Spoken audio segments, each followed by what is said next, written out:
说到我国的老铁，很多人都会想到巴基斯坦，其实还有一个国家跟我们的关系也非常的铁，它就是塞尔维亚。这个欧洲国家非常注重同我国之间的关系，在欧洲也是处处维护我国。最近我们的这位欧洲老铁似乎遇到了大麻烦，很可能会面临战争的风险。据新华社13日报道，科索沃地区阿族警察再度入侵塞族地区，用武器和爆炸物对塞族平民发起攻击，造成了1人重伤，数十人轻伤。塞尔维亚总统武契奇在第一时间表示，如果北约不能在24小时之内采取有效措施，那么塞尔维亚将用自己的方式来保护塞族人民。一旦武契奇真的采取了行动，那么北约国家一定不会坐视不理的。据悉，为了应对塞尔维亚装甲部队对科索沃的威胁，希腊军队已经开进了科索沃地区，而阿尔巴尼亚最近的举动表示了北约要再度插手巴尔干火药桶的意图。阿尔巴尼亚对外宣称希望同科索沃合并，阿尔巴尼亚作为北约的成员国之一，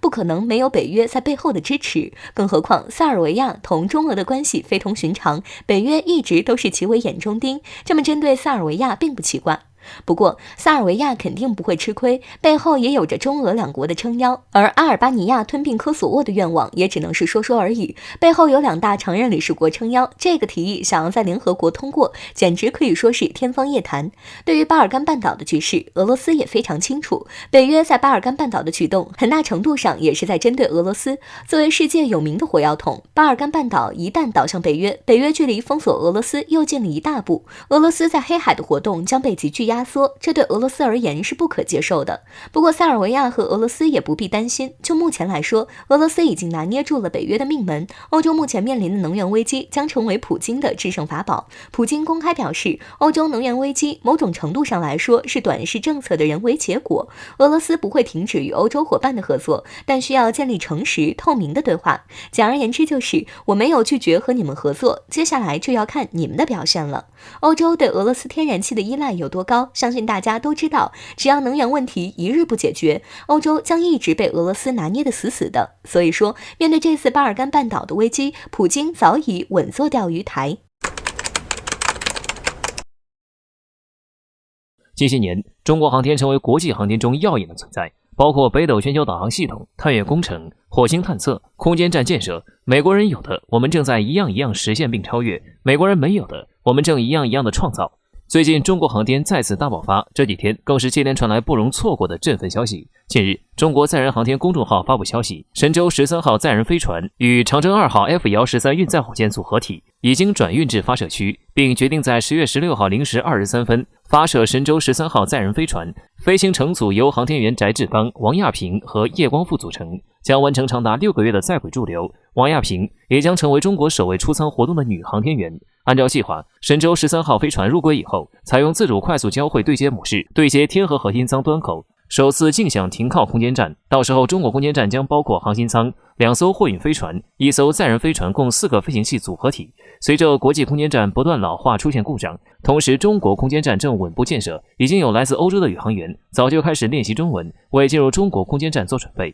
在完成神舟13号载人飞行任务以后，工程将全面转入空间站建造阶段，接着发射天舟4号货运飞船，为后续的神舟14号载人飞船飞行任务做准备。神舟14号在轨驻留期间，将先后发射问天试验舱和梦天试验舱，在2022年底完成空间站3舱合体建造，随后实施天舟5号货运补给以及神舟15号载人飞行任务。可以说，今明2年，中国将如火如荼展开空间站发射任务。还有一个重大的消息是，后续我们将择机发射巡天空间望远镜，与空间站共轨独立飞行，还能停靠空间站进行维修和升级。提到天文望远镜，很多人想到哈勃，但是哈勃估计年底或者明年初就要退役了，而下一代韦伯望远镜却搁了好久。巡天望远镜市场比哈勃望远镜大300倍，将给我们天文界甚至人类对于宇宙有崭新的认识。就在万众期待神舟13号发射的时候，我国低调发射了首颗探日卫星。在14号，长征2号丁运载火箭成功将11颗卫星送入预定轨道，其中的亮点就是发射了中国首颗太阳探测科学技术试验卫星羲和号，将开展国际首次太阳 H 阿尔法波段光谱成像探测，中国正式进入探日时代。看到中国航天接连不断传出好消息，也引起了国外热议。对于这种太空事业，祝福的声音更多。还有人调侃这几年 NASA 做了什么？还有一个标注自己是昂萨人的西方网友表示：“你能停下吗，中国？”实际上，我们保持的距离越来越远。其实，中国的航天事业和中国核力量一样，归功于第一代具有民族精神和长远战略思维的革命者，以及众多怀着巨大爱国热情的科学家，以及举一国之力建设机制。当我们面临险恶的外部环境时，这些从事航天事业的人在日复一日的工作中，为我们21世纪复兴打下重大基础，我们是不可能停下的。为了登上美国的战车，澳大利亚这个原本位于南半球的国家，如今却接连将军事力量部署在中国的家门口。尤其是自拜登上台后，该国没少在军事上对中国进行挑衅，军舰军机肆无忌惮地来南海耀武扬威，全然无视中方多次发出的严厉警告。这种不把中国放在眼里的行为，一度令我国人非常愤怒。可为何这一次国人却异常的兴奋？根据消息显示，日前澳大利亚皇家海军的 MH-60R 海鹰直升机被爆出现在靠近南海。消息一出，不少人就明白其中的意图。澳大利亚这是在针对中国进行又一次军事行动。MH-60R 海鹰是该国海军霍巴特级宙斯盾导弹驱逐舰布里斯班号携带的飞机，9月底离开澳大利亚前往印太地区执行部署任务。值得一提，澳大利亚与美国、日本、印度所举行的马拉巴尔联合军演日前刚结束，在4国联盟的框架下，此次4国的军事演习摆明了就是冲着中国来的。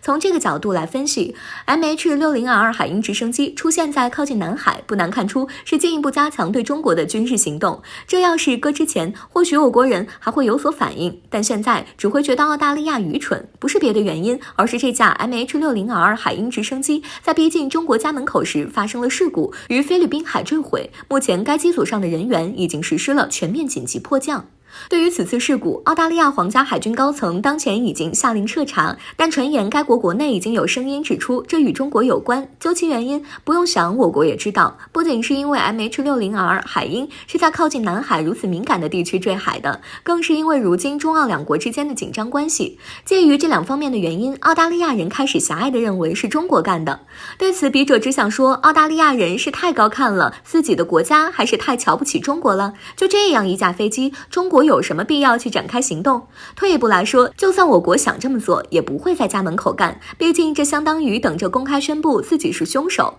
总之，中国没必要这么做，也不屑于这么做。澳大利亚这样的国家，说的难听点，在中国眼里就是一个跳梁小丑，掀不起多大的风浪。反之，澳大利亚经常在南海生事，给美国当狗腿子，发生这样的事故才是活该，付出惨重代价是迟早的事。如此一来， MH-60R 海鹰直升机坠毁，也算是给澳大利亚敲响了警钟。在美国积极拉拢盟友对付中国的背景下，澳大利亚皇家海军咄咄逼人，不好好在自己家里待着，保卫自己的领土领海，非要来中国这儿，不是上赶着闹笑话吗？就如国人所言，此处应有掌声。对于澳大利亚这个国家，或许解放军根本不用一兵一卒，该国就会自吞苦果。这不，飞机在家门口自杀了。近期来，美国为了能够遏制中国的崛起，可谓是想尽了办法。他们看到中国的迅速发展后，就开始坐立不安，认为我们的强大威胁到了美国的地位。但是拜登政府又不敢直面于中国硬刚，因为美国在很多地方都是有求于中国的。其中很明显的例子就是中国的稀土和庞大的贸易市场。中国的稀土量占据了全球的 90%， 所以美国不得不从中国进口稀土。而且中国庞大的贸易市场对美国来说是有利的，他们想要发展经济就不得不与中国合作。所以说，美国对中国的发展策略就出现了边打边谈的局面。前几天，美国贸易代表戴奇、美国国家安全顾问沙利文、美国国防部长奥斯汀等都一一对中国释放出了友好的信号，称愿意和中国共同进步，和中国在更多方面合作。但是美国的友好信号没过多久，他们就立马压不住自己霸权的野心了。据相关消息报道，近日一贯持反华立场的卢比奥以及一些美国共和党参议员向拜登政府提出意见，他们称应该将荣耀公司列入黑名单，而主要的原因还是美国向来都主张的威胁国家安全。报道称，这些参议员认为华为公司已经将荣耀从华为公司中分离了出去，所以说荣耀作为华为原先的子公司，他们依旧会对美国的安全造成影响。如果美国不采取行动给予回应，那这就是对荣耀公司间接的放出了一条探索美国的新道路。有相关分析人士认为，美国在看到我们逐步走向了世界舞台中央的时候，就开始不断想方设法来干扰我们的发展。但是其实这些都是没有用的，中国的崛起已经势不可挡，我们不会因为美国的一些打压和针对就停滞不前，所以还是趁早放弃为好。其次，美国作为世界超级大国，但却没有一点大国的风范，一再损害我国的利益，肆意对中美关系进行无端的挑衅。他们一直强调中美要公平竞争，难道对我们的企业无数次的打压就是公平竞争吗？这样的行为太可耻了。对此，我国观察人士也评论认为，美国近期来向中国求和的信号从未间断，但是美国却没有一点想要中美合作发展的诚意，一边讲要中美积极合作，一边对中国的企业打压制裁，未免有点太过分了。想要从中国身上汲取利益，还要不满于中国的发展，哪有这么好的事？一个超级大国至少需要有的素质就是光明磊落，而不是这样偷偷摸摸。总之，我们还是奉劝美国要正视国际关系，不要再想着怎样和中国作对了。如今的中国今非昔比，如果非要想着遏制中国，最终只会害了自己。